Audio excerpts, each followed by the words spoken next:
This is for the women who be feeding off my ego. Tell them that I made it, cause I listened to my haters. Took what they said and negated, yeah, I played it like I'm Tebow. Pour me out another one, take a shot and reload. Girls be waiting for me, got them lining up like free throws. Everywhere that we go, they say I'm their favorite.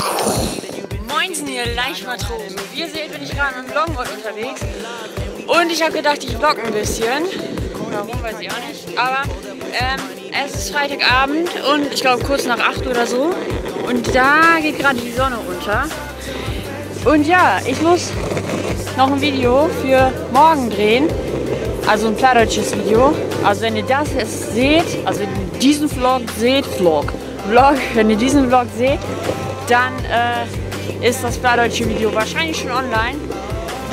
Denn dieses Video hier werdet ihr am Mittwoch sehen. Am Mittwoch 15 Uhr, wenn alles gut läuft, hoffentlich. Und ich nicht noch hier hinfliege und mir irgendwas breche, aber das wollen wir ja nicht hoffen, ne? Ich melde mich vielleicht gleich nochmal wieder. Bis gleich! Where I'm supposed to be, cause I'll be back to earth someday and you'll be bagging groceries or trying to sell insurance. But it's right here, a short thing. You wake up with nothing on your plate, oh you poor thing. Cause I did what I want and I made my dreams reality. These bitches be kicking off what I'm making like Sarah Lee. Looking through my yearbook, said I would succeed quick, throwing out my salary. Ich habe gerade versucht mit meinem Handy Bilder hinzukriegen im Sonnenuntergang. Und ich glaube, es hat tatsächlich geklappt. Wenn es geklappt hat, dann seht ihr die Bilder jetzt.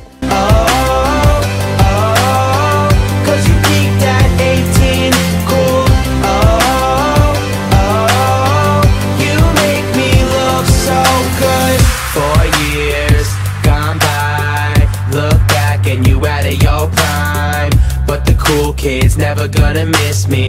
Hallo! Ich kann euch sagen, ich war hier noch nie mit dem Longboard. Ich glaube, ich weiß auch warum. Weil hier einfach so viel Scheiße rumliegt. Aber das macht ja nichts, wir leben ja eben auf dem Land, ne? Da muss man halt mit Scheiße rechnen. Glück, würde ich sagen. Ich bin ja noch nicht hingefallen. Noch nicht. Ich bin ja auch noch nicht zu Hause. Ich bin noch nicht mal auf dem Rückweg. Und es wird schon dunkel. Yo! Meine Haare wehen voll nach hinten.